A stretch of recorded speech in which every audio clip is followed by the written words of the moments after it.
Ladies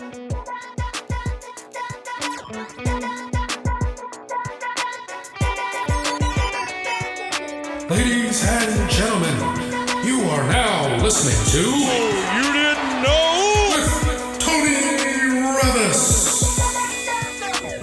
What up, everybody? If you don't know, I am Tony Reavis, and welcome back to Oh, You Didn't Know with me, Tony Reavis, episode 7. Lucky number 7. We are back in business. What's going on, everybody? Back again with another week. 7 weeks. This is dope, guys. We're doing it. This is fun. Hope you guys are having an awesome week. Hope you guys had a good few days. I'm excited to be back, like always. I love doing this.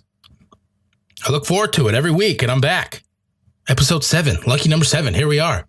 We got a great episode for you today. I'm excited. Today is a big day, not just for the podcast, but also today we are finally releasing Brother Husbands, the show that I've been working on for almost 2 years, over 2 years now. We've been working on it, getting it together, filmed it, did a festival circuit, trying to get into festivals, stuff like that. And now it's time for release. So episodes 1 and 2 of Brother Husbands are out now, people, on YouTube. You have to check it out. You have to. You absolutely must. I'll put the link in the description to the YouTube channel where you can go check it out. It's funny. It's a mockumentary style show like The Office and Parks and Rec, about a girl who moves into an apartment with 3 boyfriends. It's a satire. Gosh, I love it so much. I had so much fun doing it, being a part of it. It's like a fake reality show. You guys will really dig it. So make sure you check it out. You know, when you're done listening to the podcast or whatever, link will be in the description. Check out the first 2 episodes of season 1 of Brother Husbands, finally out now. It's awesome. And that leads me to my guest that I'm going to have in a few minutes here, Mari Assad. My good friend Mari, the creator, writer, and star of Brother Husbands. It's not your typical interview this week. Since I am a part of this project as well, we kind of just took a little bit and took time to talk about the project, the process of bringing it together. So it's a little bit of an interview, but, you know, I was involved as well. So, you know, we shoot the stuff. You know what I mean? We just chop it up, talking about the show, how far we've come, and finally getting it ready for release. So it's kind of a little behind the scenes director's commentary, if you will, about the show. So make sure you stay tuned for that. I had a good time talking to her about, reminiscing on getting the show together and everything. And now it's finally out. It's a big day for us. We're very excited, and we hope you really enjoy it. So make sure you check it out. But we'll get into that in a few minutes. You know, this is my time now. You know, this is my segment. I like to just shoot the breeze, talk about what I want to talk about. A big thing, like I mentioned last week, was I was starting this new workout program, DDP Yoga. And I was going to let you guys know how it was going every week, kind of keep you in the loop. That's also helping me stay honest and stay focused, because I know if I make myself talk about it every week, it'll help motivate me. Because if I have a bad week, I'm going to be honest and have a bad week. You know, I'm not going to hide behind that. I'm going to take the onus and make sure that I do this right. And that's why I like having this podcast, to be able to keep myself honest and on my grind. All right. DDP Yoga. Just started it. It's been about 10 days since I started. And week 1, massive success. I love it so much. I'm having a fantastic time doing the workouts. They're awesome. It's so convenient to be able to just work out at home, just pop in the DVD and get to work. They're not very long. You know, at the beginning, you know, I'm taking it a little slow. I'm not going too crazy with I got the package. It's got 4 DVDs. So I'm still kind of on the beginner and intermediate level of stuff. So I'm kind of taking it slow while I'm trying to get back into shape. So it's only about 30 minutes a day for me to work out. And that's easy. You know, I'm getting amazing results. So far, I've lost 14 pounds already, which I know you're like, wow, that's crazy. That's a lot. It might take you months to lose that. Well, I have a lot of weight to lose. So when you have that much weight to lose, the beginning, it falls right off. the first part of it. You know, it'll fall off in chunks at first, and then eventually I'll get to, if I'm lucky, 5 pounds a week, 3 pounds a week, if I'm lucky. But at first, it comes off in droves. So I had a great first week. I'm not just doing the yoga, I'm supplementing it with walking to work, walking home from work. That's I work about 1.5 miles away from my house. So I walk 1.5 miles in the morning. I walk 1.5 miles back. Hardcore diet, which is always the hard part. The diet is always the hard part for me, and I haven't gone crazy yet. I've actually found some parts in the diet. DDP Yoga has its own nutritional guide to follow if you want. I'm not following it like super strictly like what they suggest, but I'm following their basic principles of it and found foods that I actually like to eat that I can and help me lose weight. The big thing for me is portions. Having a lot of smaller portions, portion control is a big thing for me. You know, it's about eating till you're satisfied, not eating till you're full.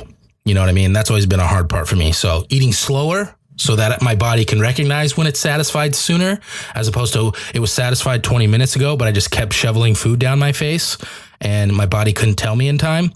So then I feel like garbage. So, you know, it's all those things combined. I've lost 14 pounds so far. I'm feeling fantastic. I'm feeling energized every day. You know, it's not a hassle to do your workout like normal when I'm like, oh, I got to work out. That's always used to be a drag. Now it's like, all right, let's get it done. It's easy, convenient at home. I love it, guys. I love it. I highly recommend it so far. And I haven't even got into like the hardcore stuff yet. So, you know, stay tuned with me.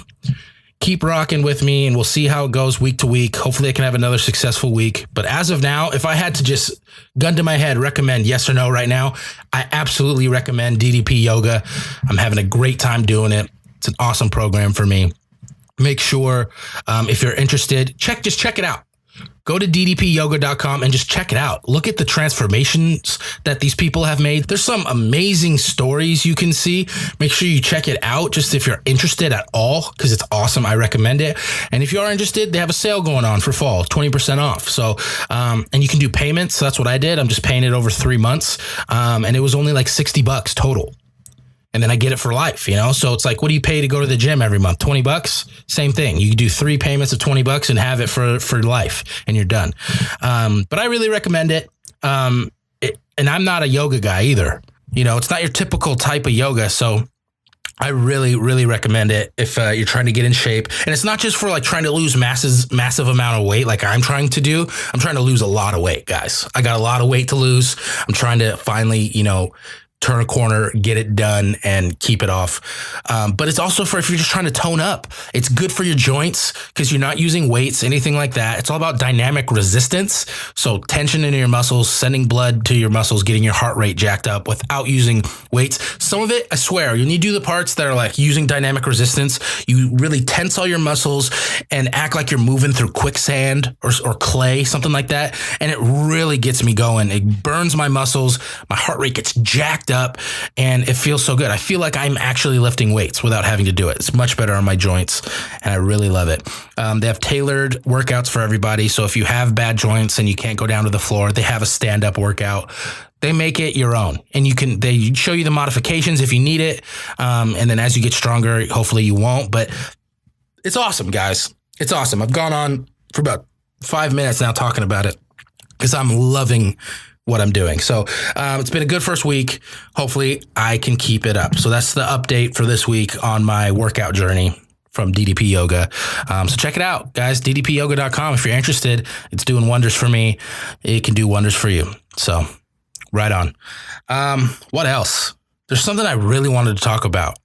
I know. Like I said, I've been walking to and from work every day. Walking to work's not a problem because it's in the morning, so there's not a lot of people around. But walking home through Hollywood, I have to go through Hollywood and Highland to get home at 7, after 7 p.m. It is a mess every day. I hate it. I hate it so much. I hate Hollywood and Highland. So many people, so many tourists. Like, I understand that's like the one tourist spot of Hollywood that's actually kind of cool. I get it. But Hollywood's not that cool, people. It's not. It's not glamorous. It's not. Go to the beach. Go and just go anywhere else. Hollywood and Highland is a zoo every night. And walking home, it takes me, I'm walking 1.5 miles. And the first like mile before I get to Hollywood and Highland, which is about a half mile away from my house, takes me 20 minutes, you know? And then getting home that last half mile takes me 30. It's stupid.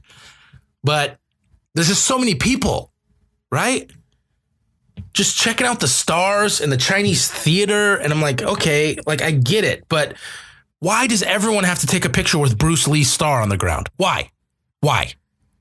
What's the point? It's not that cool. Stars on the ground are not that cool. Like if you just Google Bruce Lee's star and see a picture of it, that's going to be the same thing as your picture with it. I don't understand the phenomenon about, oh, cool, here's a star on the ground. Let's take a picture in front of it. And you're stopping all the walking traffic to do so. Not cool. Plus, do you realize how dirty the ground in Hollywood, California is? Do you know how many people just go to the bathroom on the floor in Hollywood? That we're all walking in, stepping in, taking it across the city. And you're laying on that ground. It's disgusting. You do not want to do this, people. Do not lay on the ground in Hollywood. Big mistake. Like, do you not smell it? Do you not smell the awful smell that exists in Hollywood? It smells like urine everywhere you go. You know why? Because there's urine everywhere you go. It's not rocket science. Smells like pee? There must be pee. So don't lay in it, all right? Yes, I want you to not lay in it so I can get home faster, but also I'm helping you out. I'm doing you a solid so you don't got pee on your clothes. Knock it off, all right? I'm trying to get home. It's the worst. It's the worst. And you know what? It's when I get stuck behind like a big group that we're trying to like single file get through people. If you're at the front of the line, you have a responsibility to get your rear in gear and go. Okay? If you're at the front of the line, there's people behind you depending on you to move your buns up the street so we can keep going. All right? So don't dilly-dally. All right? Don't look down at the stars. Look up. Keep moving. Because I'm behind you trying to get home. You have a responsibility to lead me to my destination. If you can't handle that responsibility, don't be at the front of the line. Get out of line. Get out. I'm trying to move. I'm trying to get going. All right? I can't take it anymore. People driving me banana sandwich. Get going. Papa wants to go home so I can work out and do my DDP yoga. And eat din-din. Ugh, drives me nuts. Drives me nuts. And the characters on the boulevard who are there, like stopping traffic, the fake bootleg SpongeBobs and fake bootleg Mickey Mouses that look horrific, terrifying. More scary than the Freddy Kruegers that are out there. Just the jacked up Mickey Mouse deformed costumes. Gross. So gross. And then there's the Hugh Jackman lookalike who doesn't like people skateboarding. He yelled at my friend Ethan once for skateboarding. And Brent, my buddy Brent, old roommate, got yelled at. But like he owns the boulevard just because he has mutton chops. Get out of here. Get out of here. The guy that looks like Alan from The Hangover, though, he looks identical to Zach Galifianakis. And that's kind of cool. But I'm not going to pay you. I'm not going to give you $5 just to take a picture with you. It's not really Zach Galifianakis. Why would I take a picture with you? And even if it was Zach Galifianakis, I wouldn't take a picture with him. I don't care. I want to go home. You know what I mean? Some of those people look cool. Like the Transformer, where he's like Bumblebee and he transforms. That's pretty cool. But you got to get out of the way. You got to get out of the way. Don't stand where I'm trying to walk, you know? Stand somewhere else. Just stand somewhere else. It's not that difficult. And then, oh man. And then there's the people who are handing out their CDs, their rap CDs that they did. You know what? More power to you. Like, I respect that as an artist myself, trying to get your stuff out. I get it. You know, you got to do it. But don't shove your CD into my chest. All right? because I just walked past Bruce Lee's star, and you're going to get caught with a roundhouse kick. Do not shove your CD into my chest. Not cool. Not cool. If I want your stupid CD, I'm going to go up and grab your CD. Plain and simple. Plus, who still listens to CDs? You know what you should do? Hand me a little slip of paper that links me to your SoundCloud. Then I might actually listen. And it's free. I'm not going to buy your music without hearing it. Are you kidding me? Get out of here. You're ridiculous. But I do have some pretty good experience like dodging those people because they like click them together. I have experience dodging those because I have experience dodging the clickers from Las Vegas. When I used to live in Las Vegas, walking down the strip, they got the clickers trying to hand you nudie cards for, escorts and stuff. And they are everywhere. Oh my gosh, they are all the way up and down the strip. Just clicking those cards, called them clickers, just trying to give you those cards with the nudie cards. And that's something else. And they just end up all over the ground. It's crazy. But I have experience from dodging those people when I used to live in Vegas, my first year of college. So now you're never going to get me a CD. Are you kidding me? I am a pro at dodging unwanted things. Don't want your CD. Swim move. I'm out of there. Oh, guy coming from the left. Spin move. I'm to the right and I'm gone.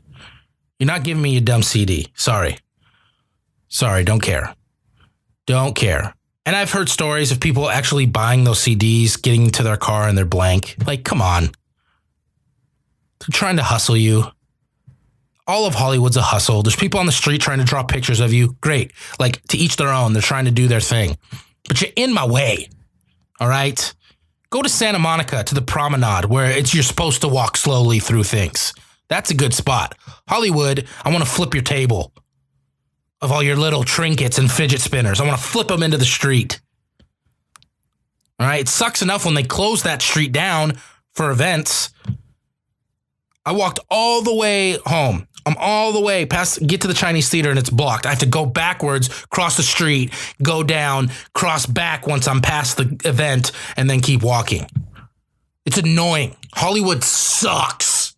It sucks. So if you're a tourist and you're like, where should I go for vacation? If you want to come to Los Angeles, be my guest. Los Angeles, it's great. The weather's great. There's the beach, everything like that. But why are you coming to Hollywood? Why? Why you get on those little buses that take you to superstars' homes? It's a sham, people. You want to see their house? You want to drive by and see their house. For what? You think they're going to be outside gardening? Huh? You think Ryan Gosling's going to be mowing his lawn? False. Okay? Don't give your hard-earned money to these people. You're better off renting a car, driving around, because then you can go anywhere you want. Go drive by their house. But then also go to Santa Monica. Go to Venice Beach. Go to a Dodgers game. Like, do stuff. Don't just come to Hollywood and be like, oh, look how glamorous. It's not. It's gross. It's dirty. I hate it. I hate it. All right? It's a little PSA for you. There's much better things to do if you come here. Spend your time and money more wisely. I'm just trying to help you out. All right? Yes, it will convenience me more. And that's really my game here. But also, I'm trying to do you solid. You don't want to see Hollywood. I feel like if you came to Hollywood for adventure, you'd just be disappointed. Like every time I'm in an Uber pool or something and someone's like, oh, we're here visiting. What should we go see? I'm like, in Hollywood? I don't know. Because I don't do stuff in Hollywood. Because what is there to do? I've seen the Chinese theater. I've seen the stars. I've seen the Hollywood sign. Great. Next. So go elsewhere. That's all I got to say. That's all I'm going to say. There's my rant. That was a huge rant because, man, every day walking home, it drives me nuts. So let me know if it's the same for you, how you feel. Or if you're a big fan of Hollywood. Good. I'm not saying I'm necessarily right. There's a lot of cool things about Hollywood. I like the El Capitan, getting to see old Disney movies and stuff like that. You know, going to Hollywood and Highland used to be kind of cool when I first got here, but I'm over it now. But let me know what you think. If you've been to Hollywood or if you live here, you know, just let me know. That's it. I'm gonna wrap it up here. That was a lot of ranting. This is a happy day. Thinking happy thoughts. Brother Husbands, guys. Brother Husbands is out now. Episodes 1 and 2 of season 1. You can watch it. So definitely go check it out. I have Mari Assad, the creator, writer, star of the show. We had a great time making the show, guys. So we can't wait for you to see it. I have her on the show to do a nice little interview coming right up. But first, before we get to her, I'm going to play the audio of our trailer we released. It's just the audio of it because this is an audio podcast. But you can listen to the trailer. It's still funny. And then check out the show after the podcast, guys. Episodes 1 and 2. And get ready for the rest of the season coming out in the following weeks. So check it out. Mari Assad, Brother Husbands interview coming right up. Stay tuned. Meet Perry. My dream is to open up my own traveling bakery called I'm Baked. Perry is in love with Paul. And Aaron. I wouldn't say I stole her from Paul, but I wouldn't not say that. And Chris. Perry. Oh, here you are. Seattle. Just your typical millennial love story. I forgot my box. My boss. No, don't fight with them. They're 500 essential pieces. People think it is absurd when a woman has more than one lover, but guys can have whatever and whoever they want. Well, sorry folks. I am a woman and I'm in love with 3 men and I have sex with 2 of them whenever I want. Chris is waiting till marriage. Brother Husbands. All right. Welcome back to the podcast, everybody. We got a very special episode today because we had a debut of a show that I'm involved with my special guest this week, Mari Assad. What up, Mari? Hello. Hi, everyone.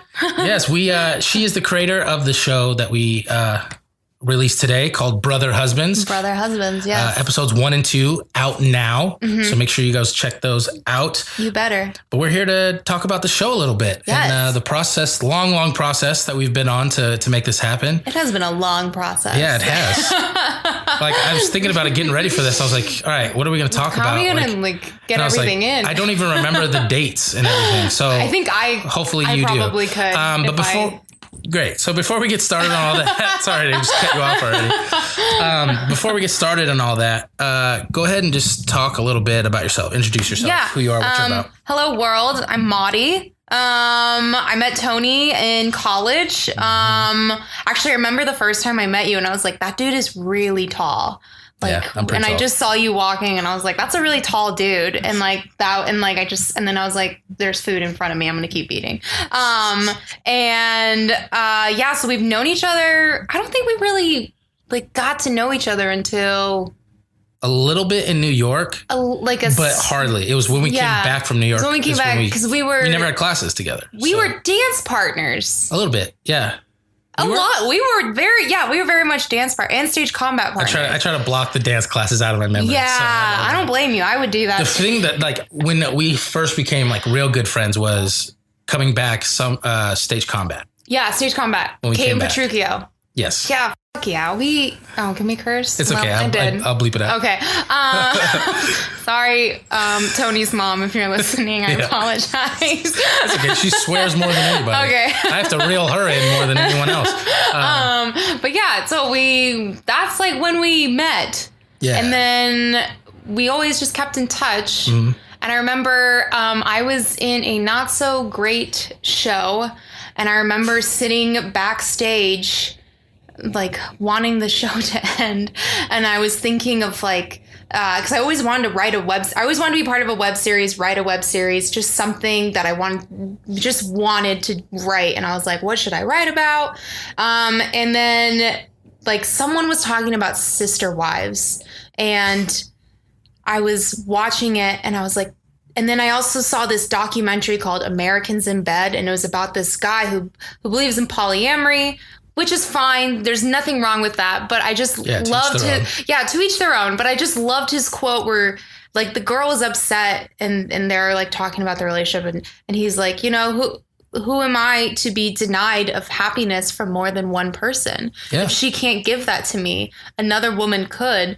Why should I be stuck to one woman? That's fair. And I was just watching this show and I was like, this needs to be made fun of. Like that line is just so good. Like that's just brilliant. And hence Brother Husbands was born. And then that's when Brother Husbands was born, where I was like, what if a woman said this, it would be chaos. Like people would freak out. Yeah. She'd be called mean names. Mm-hmm. It rhymes with plut. I'm not saying it.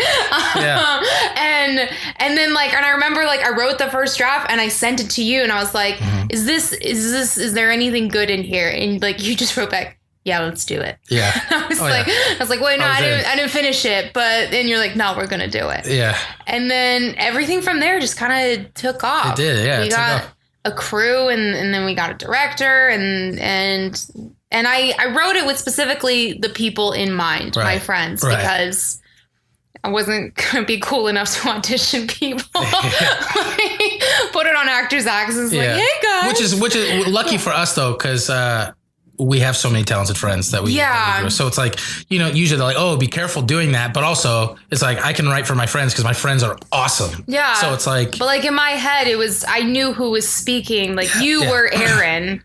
And I think at one point you even called me and you're like, hey, you wrote Tony in for some of the stage directions. And I was like, crap. Like, sorry about that. Like, and so it was very clear of like who was who. Right. And which was awesome as an actor being involved in it.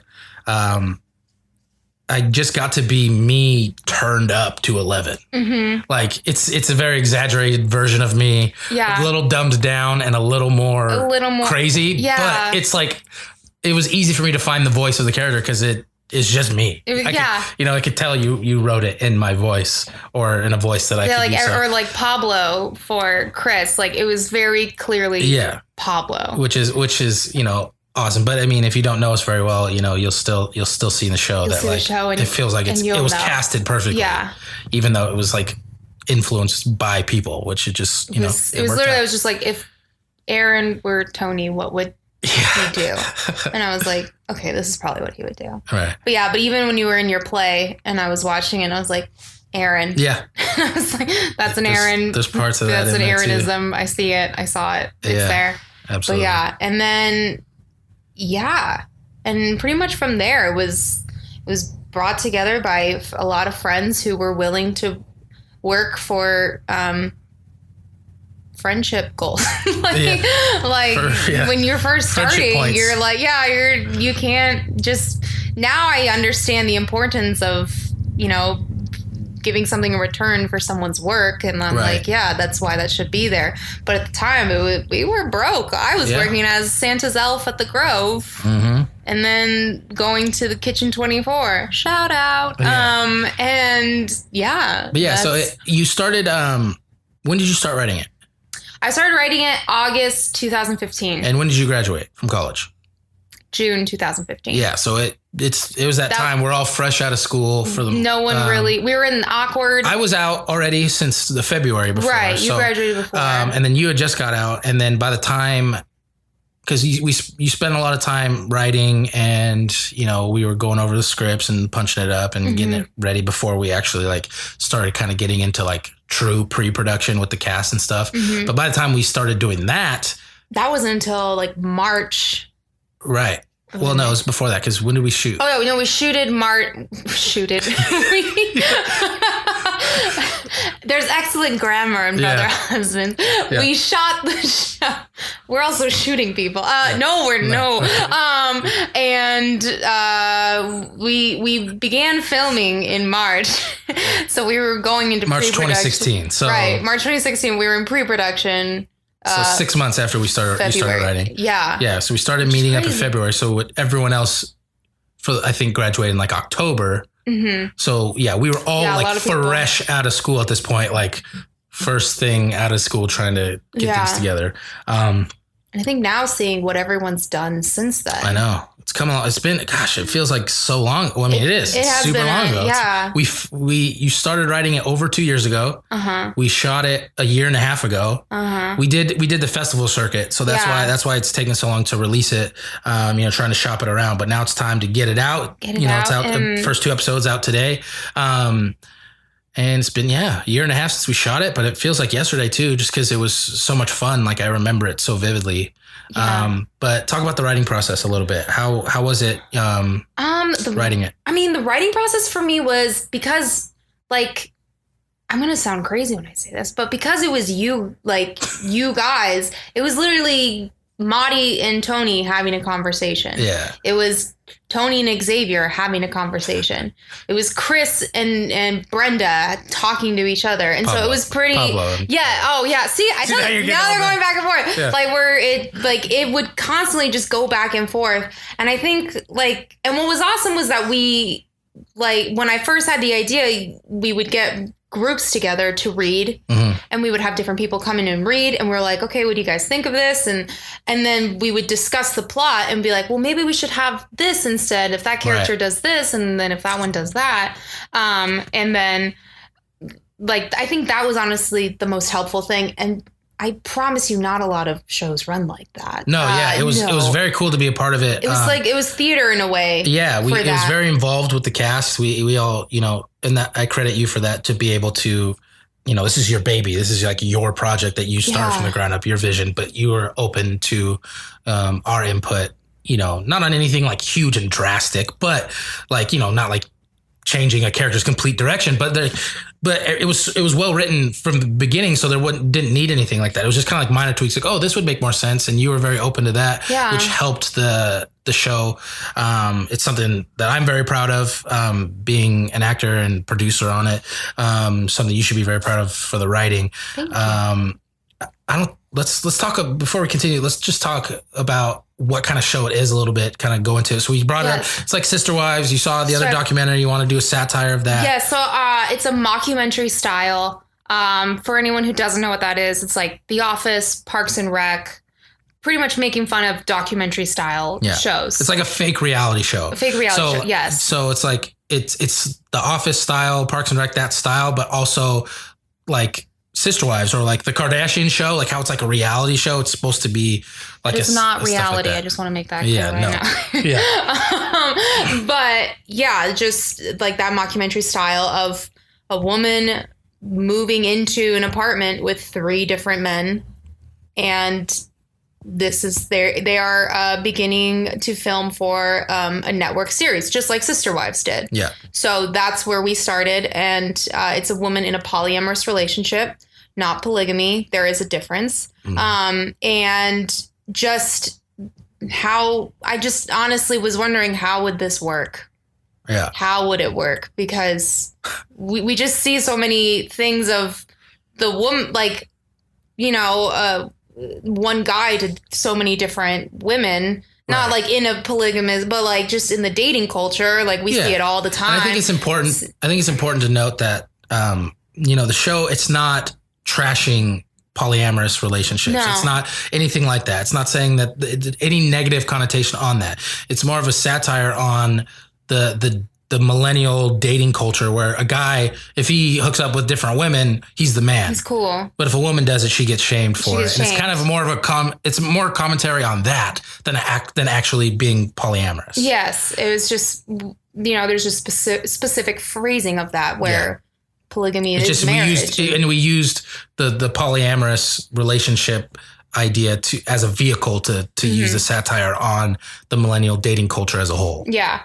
And that was literally my question when I was writing, was how would this work? What type of man would be okay in this relationship? And are they okay with it? And are they okay with it? I guess you'll find out in the season. Yeah, because,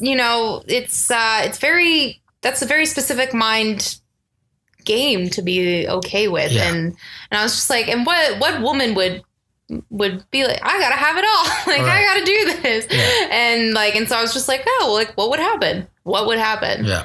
And, yeah, so that was pretty fun to just kind of see. Yeah. And then make it really big because yes.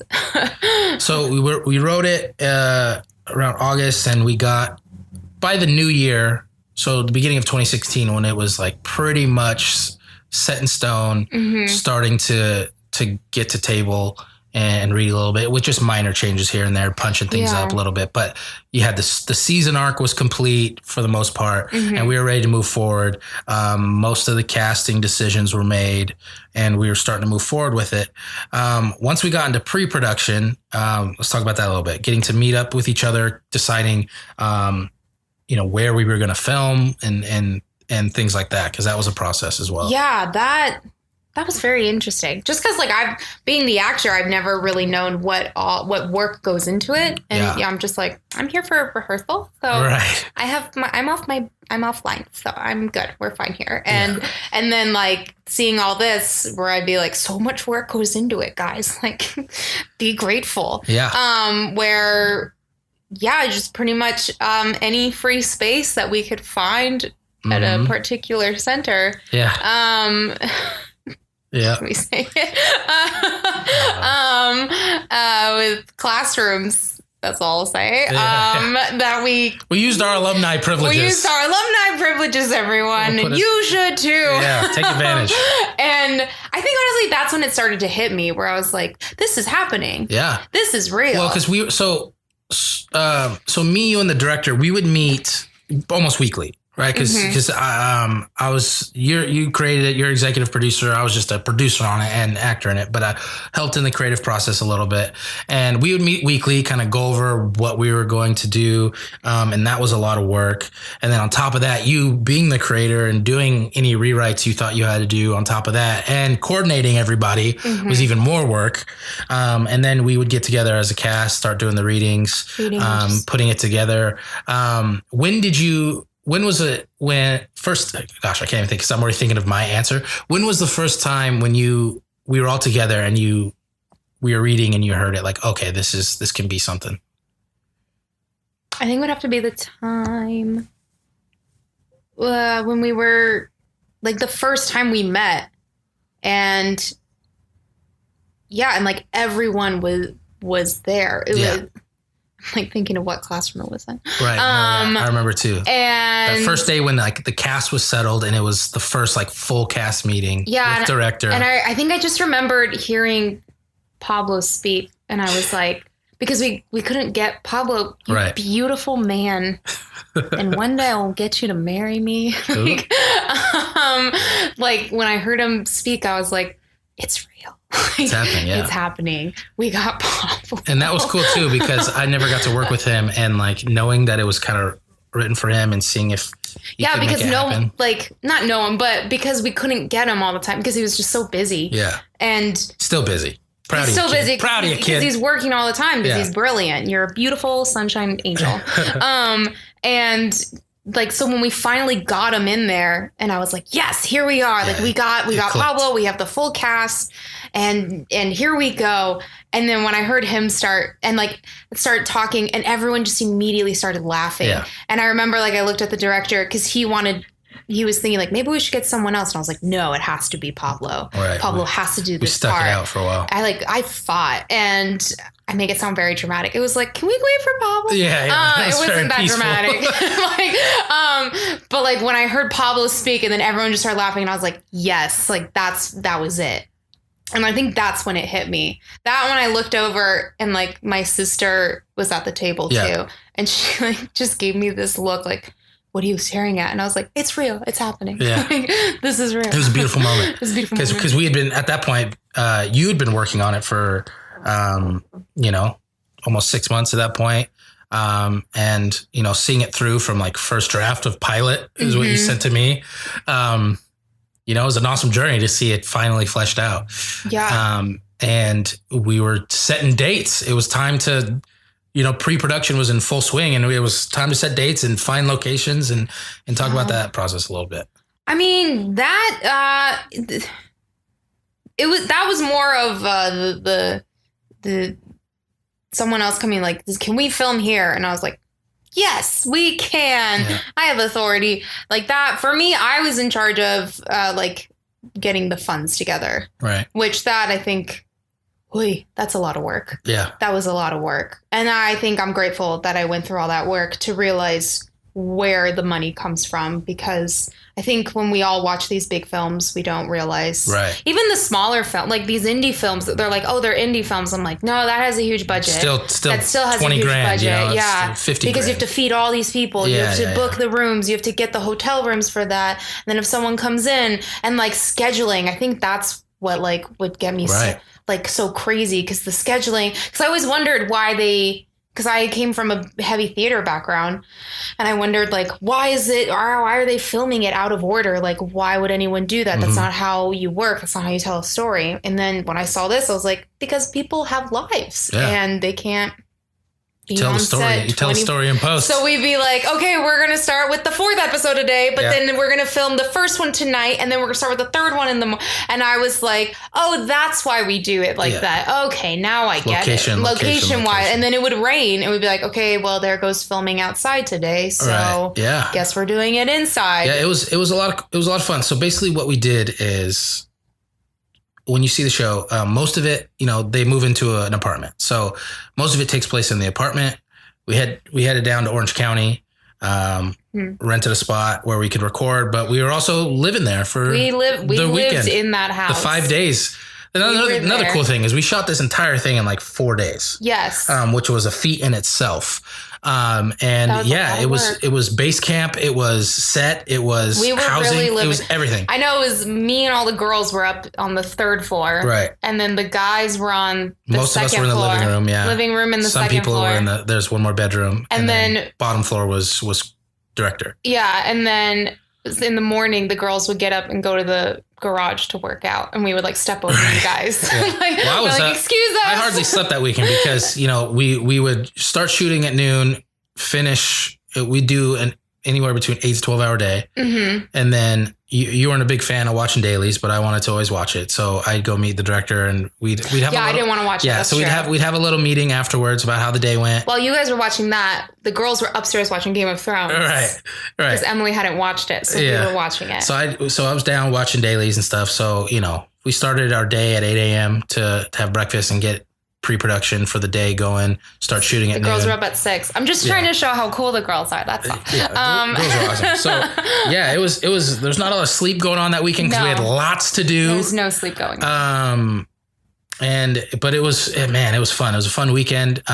You could tell how much fun we had just by watching the show. The show is a lot of fun, and you can just see. We hung out. We were there.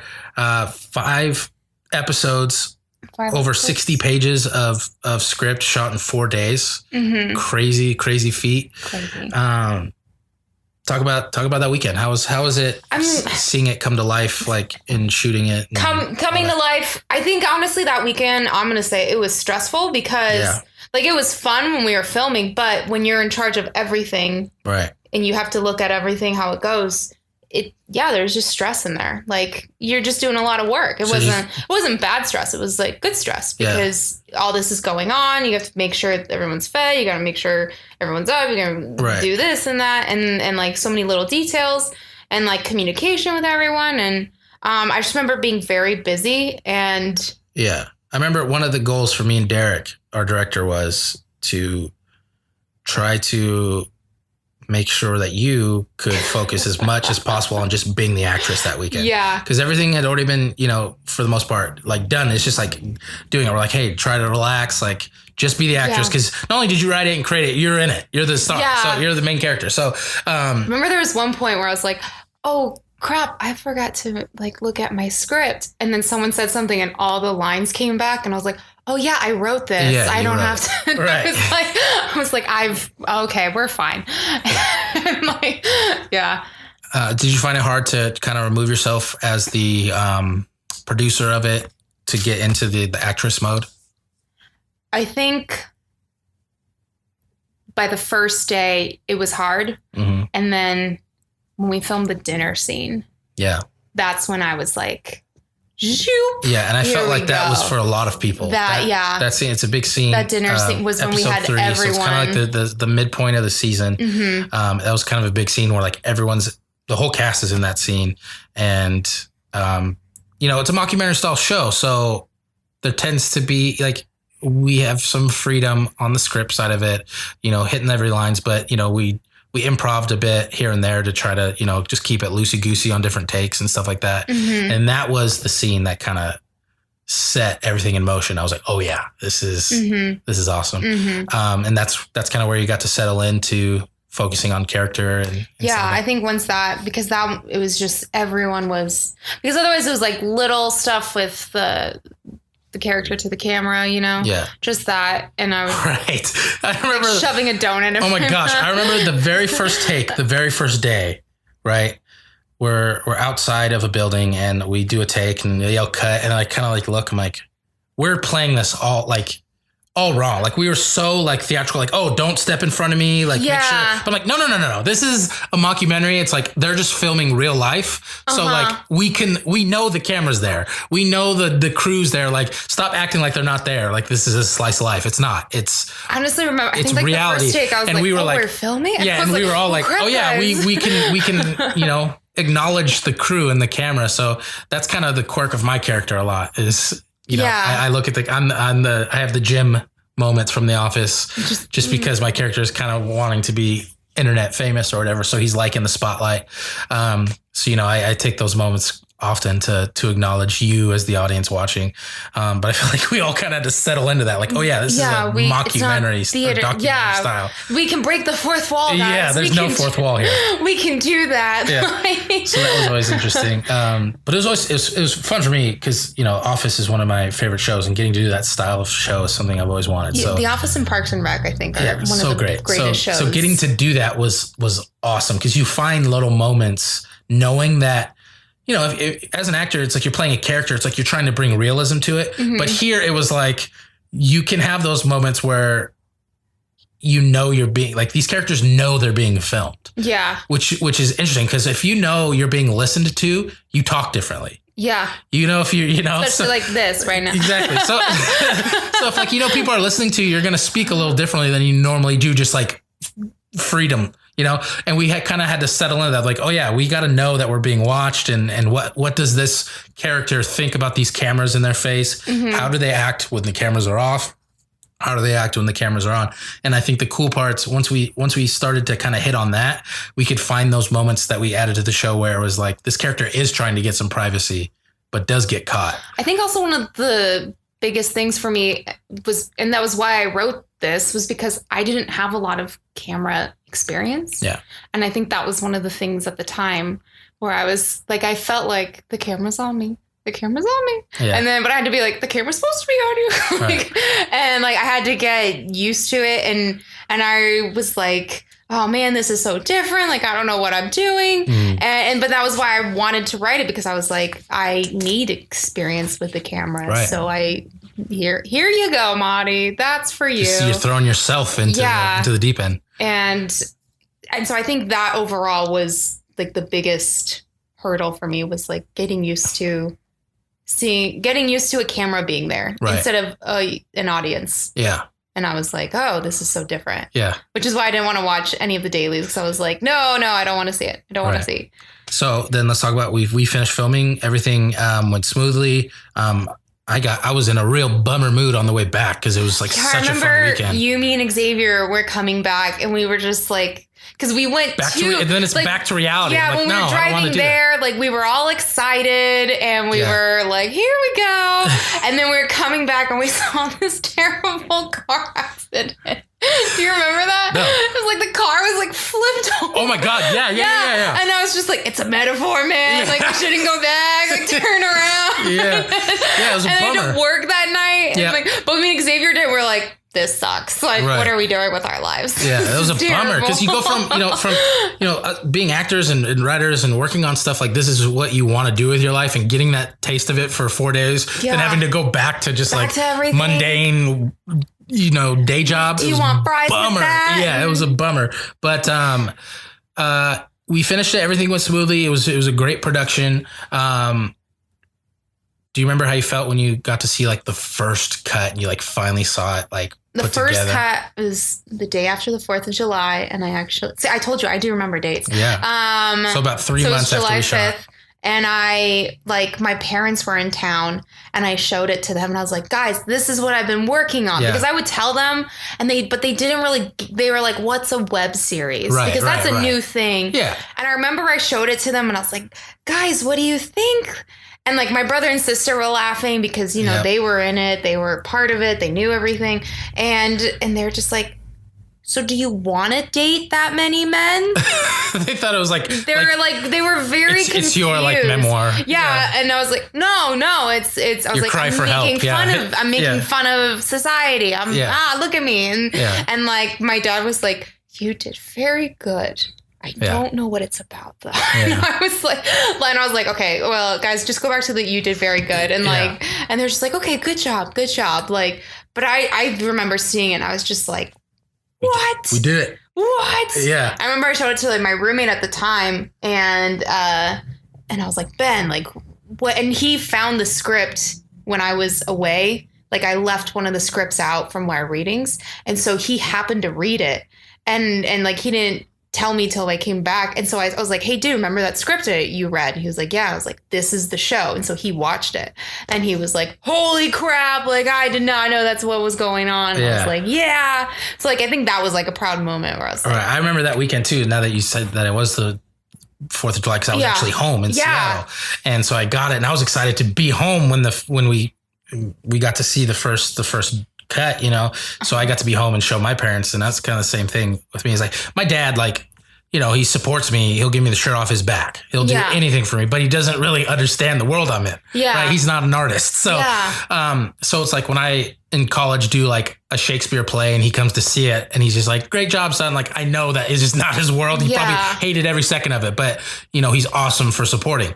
And then my parents, are so patient. And then finally with this, he was laughing his ass off. That's so, And I was like, awesome. It's so cool to like, cause this is more his speed, know, this goofball comedy and, getting to watch it with my parents and like having my dad like crack up at it was a cool experience for me as well. And that's when I knew too. I was like, man, if we got my dad hooked, we can do then this guys. is, we got something here. We definitely got something. You saying that just made me realize because like I grew up with Shakespeare and like my poor parents have seen so many Shakespeare scenes of like Measure for Measure, 12th Night. Not even the great ones. And they were, I think they were thinking like, oh, here we go, another. And I think when they saw it, they were just like, wait, what? This is different. Mm-hmm. And so they were pretty surprised with that. But I think overall, like they were just, like they're the different generation. They were like, what is this? Right. So, but they were laughing at you and Pablo. Like that's what they liked. Oh man. So that was cool to finally see it. And then we started kind of putting it together. The goal was the film festival thing, submitting it, trying to get into festivals, trying, maybe shop it around. And we submitted to our first festival with the pilot, which was actually a combination of the first 2 episodes, which you can check out now. And we got in. Yeah, we got in the Indie Film Festival. Yeah, official selection of Indie Fest 2016, which was awesome. That was pretty, that was great. Especially to be the first one. Yeah. It was really cool. Talk about that a little bit. How that. I mean, I just remember. For all the hard work you put in. Like, I just know we got like the text that said like, you've been selected. Yeah. And I was on the phone with someone and I was like, hold on, I'm getting a text from someone. Hold the phone. And then I saw it and I like screamed. I was like, holy frijoles. Like, that was a cuss word, but I changed it. So I just want you all to know that that's what I'm working on. Self-censoring. And I was like, what the? And that was pretty awesome. Yeah. That was, Yeah. I mean, like all the hard work. So we got accepted July or August 2016. One of those months. I think it was August. Yeah, one of those months. So at this point, full year since you sent me the first draft. Right. A full year. A full year. Which doesn't seem long, but like it is for production like this. And just the feeling of where it started from that first pilot that you sent me and the work that you put into to make that happen and like justifying that, like, yes, this was a good thing to do. This kind of, throughout this entire process, the ups and downs of a production and how are you going to do this? And then there's the moments of like, oh, is this good? Is this like, how's this feel?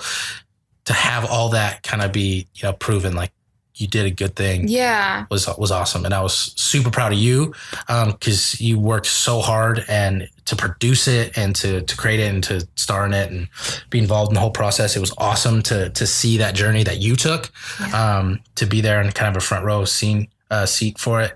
And it was just awesome to know that I was like, all right, we got something here. Yeah. This is something that people will enjoy. Yeah. And that was always the goal, I believe, for us. It was cool to get into a festival and everything, but that was more just kind of like to ourselves to see like, okay, yeah, this is something like we always thought, like, especially before we started shooting, during the shoot that weekend and first seeing the first cuts, like, yeah, we actually do have something.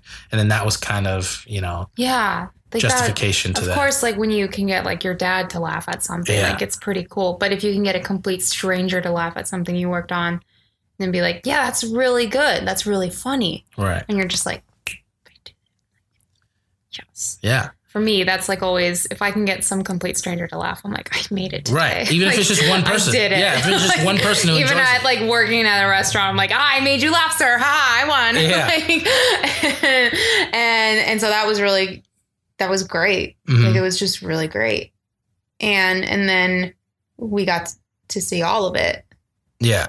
So then we kept going with the festivals on just like the pilot of it, and then switch gears to kind of getting the entire season ready to go, submitting the entire season as an arc and different episodes and stuff like that. I remember we got all the episodes like individually on December 31st, right? 2016. That was the goal. And I remember by the end of the year watching it, and I was like, I'm ready for the new year. Right. Let's do this. And yeah, I remember I was at home in Seattle for a few months to end the year, just kind of rebooting my system and getting things ready.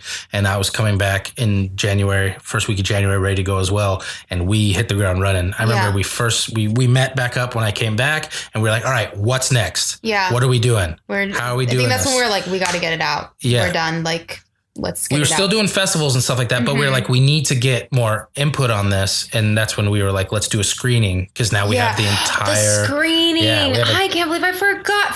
It was February 18th. Yeah, it was the massive downpour tropical storm that LA had. Oh my gosh. So this is for everybody who actually came out to that screening in February. Thank you. Thank you for risking your life. We love you. Thank you for battling the traffic and down the trees. Yeah, it was crazy. Thank you for doing that. So that was the first thing. The first meeting we came back, we decided we needed to have a screening. We got to have a screening. We have this whole season. We're still submitting to festivals, but like maybe there's stuff that we can work on and new edits and stuff, and we need to get some feedback. So yeah, we had a private because we hadn't shown anybody. Yeah, it was the cast had seen it and. Not even all of them. Yeah, not all the cast. So it was really kept under wraps for a long time until we were like really ready to show people. And we're like, we just got to do it. We got to get some feedback.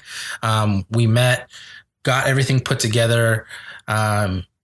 We were at an awesome space in Culver City. Yeah. Like that was a great space. MoFilm LA. Yes. Shout out to MoFilm LA. Anyone who wants to use it. We really recommend it. Yeah. It was an awesome, great space. Intimate space. It's not a theater. Yeah. We were just hanging out. We had friends come.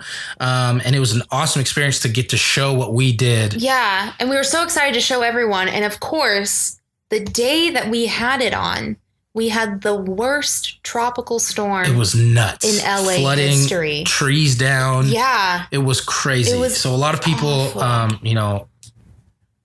they braved the storm to get there. We appreciate it. Someone came from Pasadena, and I was like, man, you risked your life for us. All right. And thank you for that. And I was just like, if this person can do it, I don't want to hear anything. Yeah. And so how was that being able to watch it all with an audience and like watch an audience watch it. Like I know that that was the most you were nervous. I had ever been. I think I told everyone, like, if you see someone passed out, just leave a box of pizza and keep going. Just go. Because I remember I was like, I tried to take the reins on the screening, just because you had done so much. I was trying to like. I didn't let you. I know you're still very involved,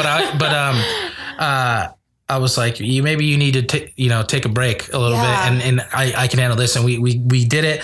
And I remember the day of getting everything set up, I was like, all right, do you want to say something beforehand? How are you feeling? Because I'll say something.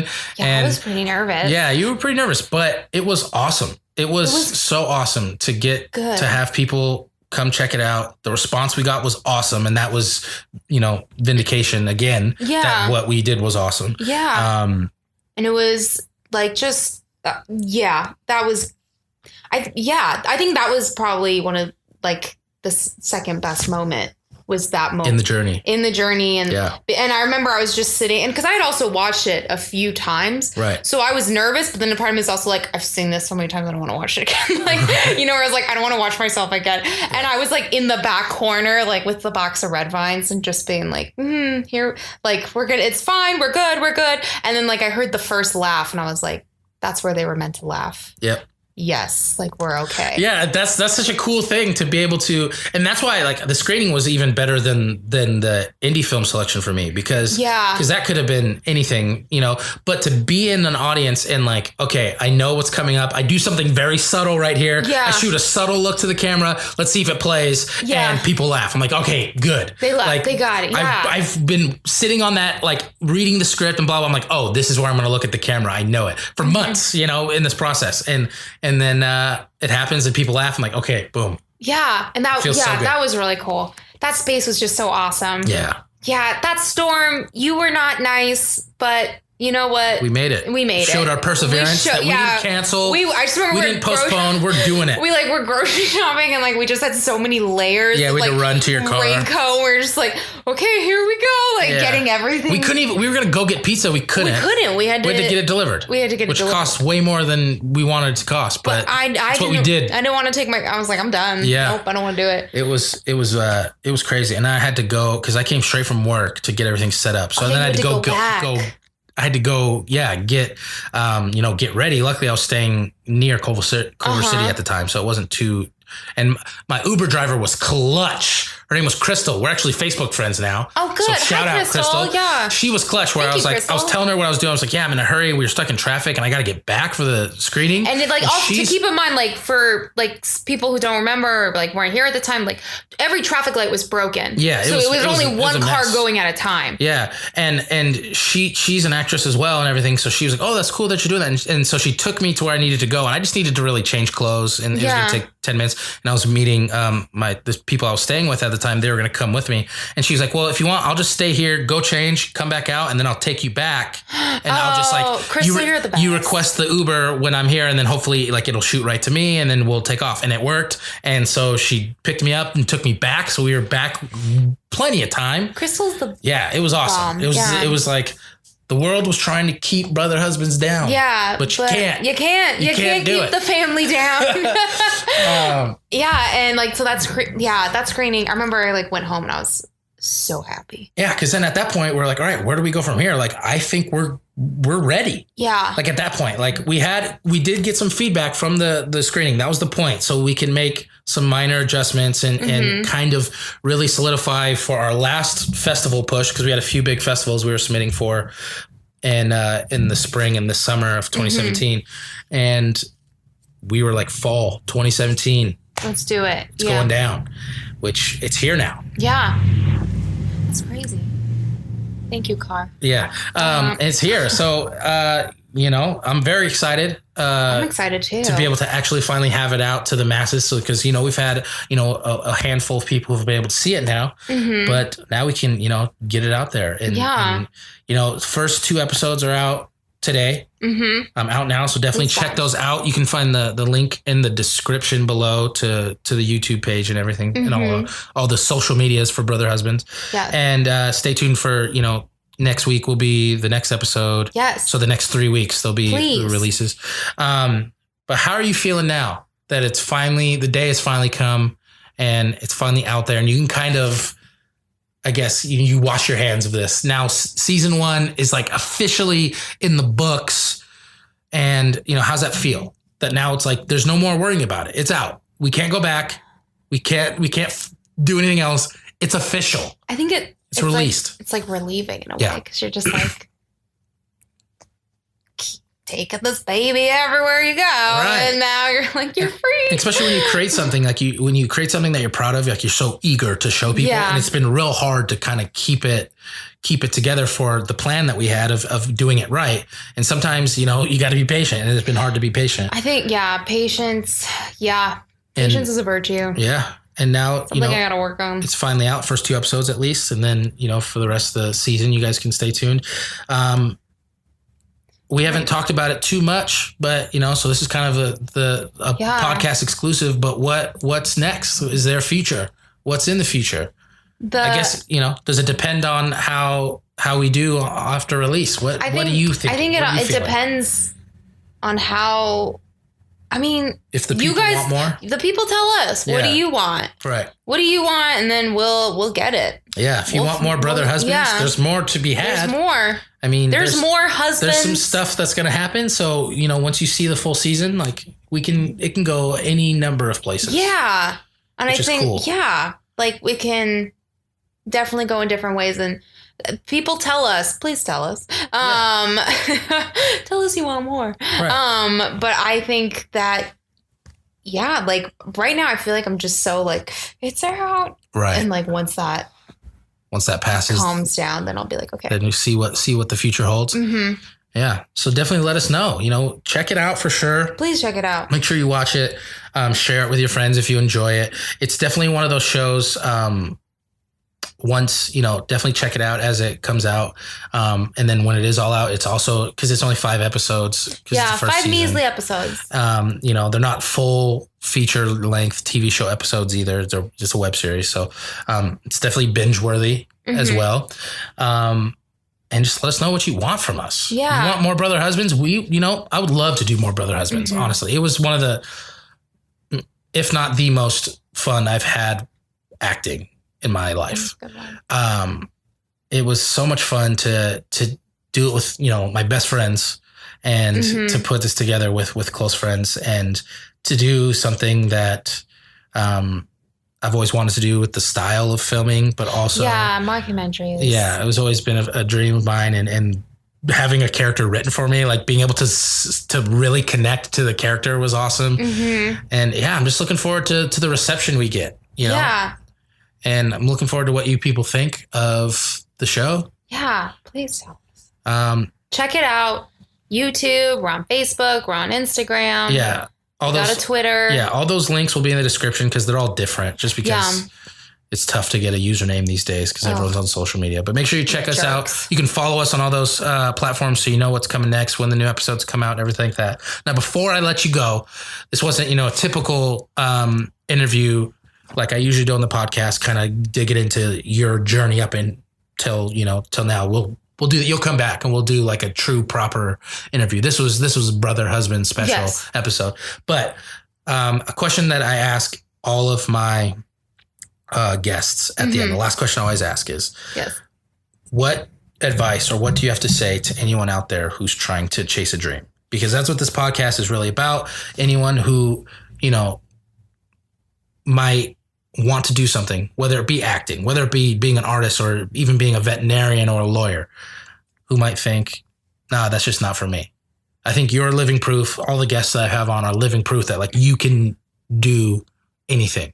You have a dream, you can go for it. And this show, starting from 2 years ago, in 2 months, 2 months. 2 years and 2 months to finally being released, is I think a huge feather in your cap that you should be very proud of. And I think goes a long way, and it's very inspiring to me and hopefully inspiring to others that you can create something out of nothing if you believe in it. Mm-hmm. So what do you have to say to those dreamers out there? I say when you are being the best, the healthiest of you that you can be, then you can do the best that you want to do in the healthiest way. And I just say that because we've just seen a lot of unhealthy behavior And when you are truly healthy and loving yourself, that's when anything is possible. And yeah, I think that's something I keep rediscovering. Right. And I'm not that old. I'm not old. And I think like that's something that I can't. No, but we're not. Like, Yeah, I know. But I think that's something that I keep trying to tell myself from like when you are the healthiest of you, that's when you can achieve anything. Right. Because that's when you're level-headed, you're focused, you're willing to give it your all, and you have your best intentions forward. And I think that's how everyone should be. Yeah. Yes. Great advice, people. Yes. If you tell yourself you can or you tell yourself you can't, you're right. Yeah. And I heard this from a teacher and I really liked it. Practice doesn't make perfect. Practice makes permanent. Yeah. And so whatever you're practicing, that's what will stick. I had another one that's similar to that back at a basketball camp when I was 10. Practice doesn't make perfect. Perfect practice makes perfect. Yeah. And like, I think that's so true because I was like, if you practice bad habits, you're going to get more bad habits. It's true. And I was like, and that like real, it's like he said it, he's like, well, practice doesn't make perfect, it makes permanent. And so you should be doing it. And I was like, what did you say? Light bulb. Yeah. Yeah. And I was like, whoa. And so like now with everything I do, I'm like, well, is that good or am I just practicing it? So yeah. All right. Awesome. Well, where can these fine folks, find you like on the socials if you want people to follow you? Please check me out. I'm on Instagram, Mari, Mari. Spanish R. Spanish R, yes. Yeah. You guys can do it. Pretend it's a D. Yeah.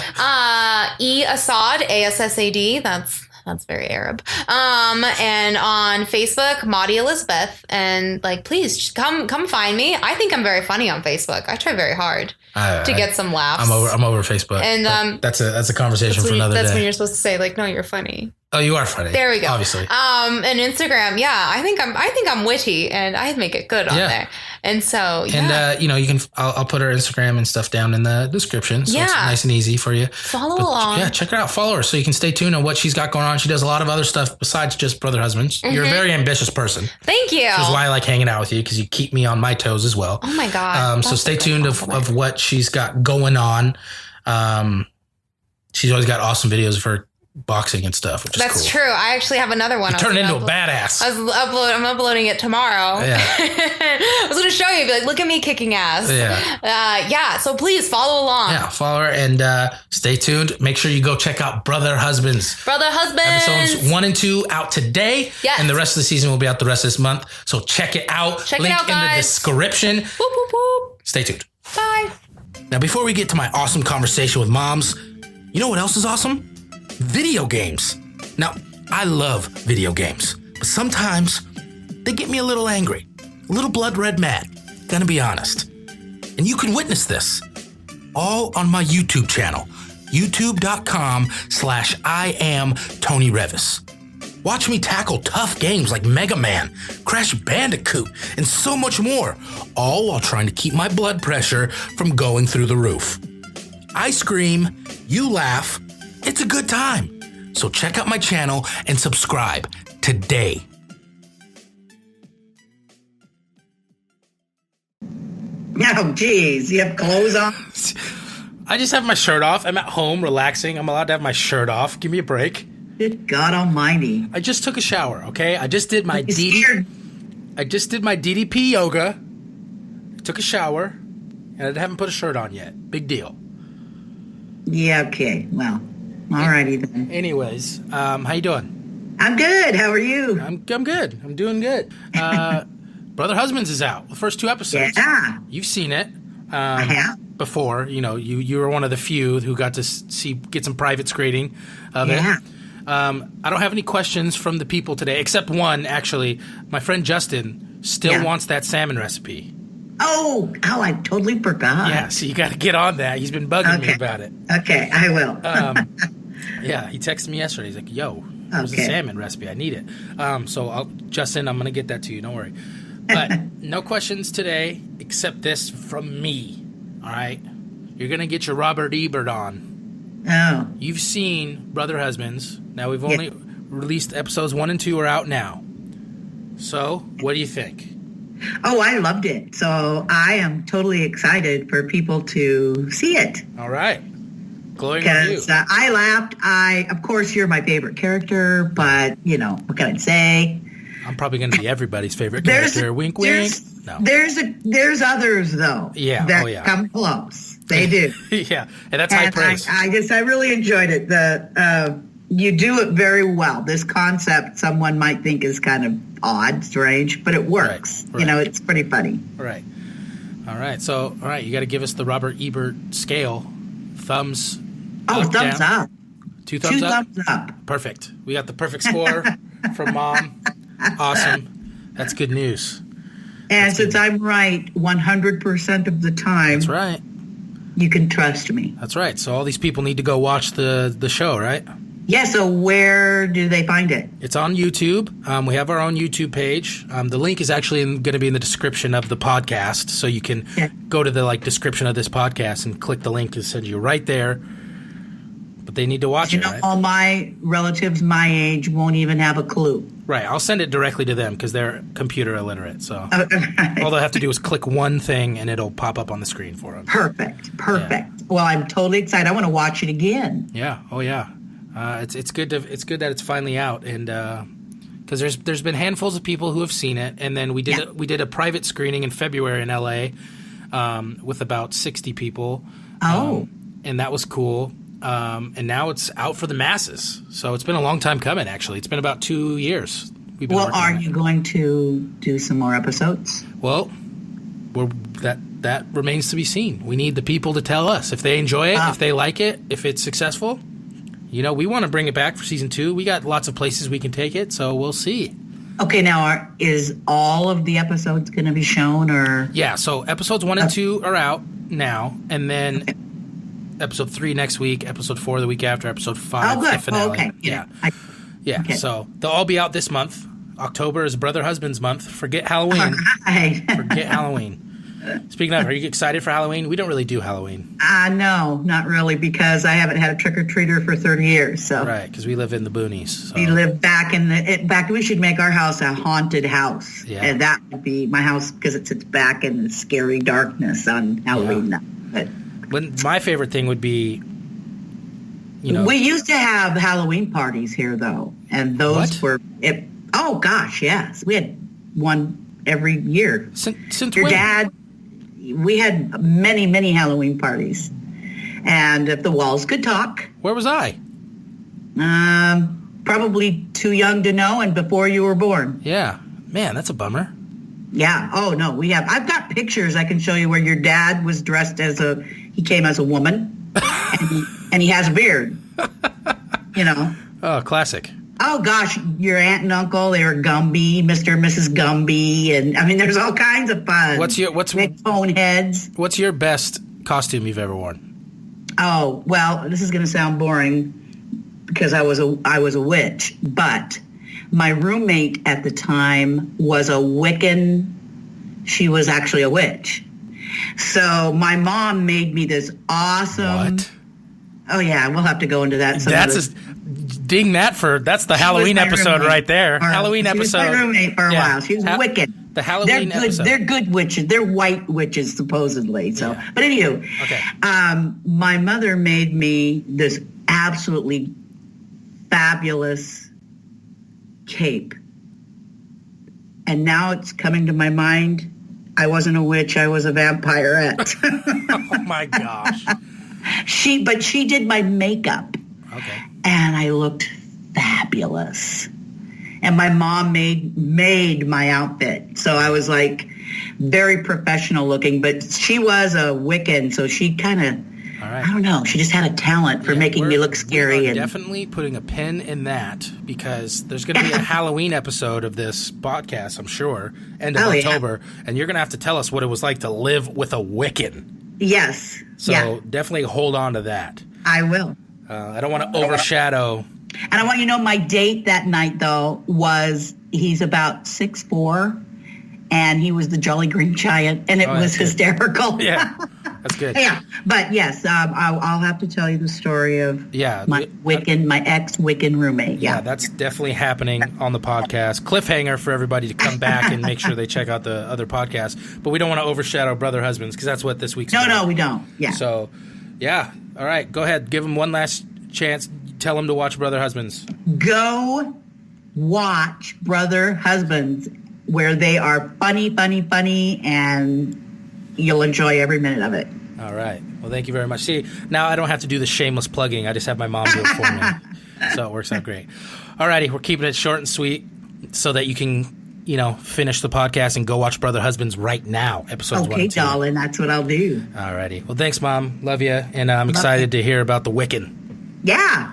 All right. I'll talk to you soon. Okay, bye. Bye.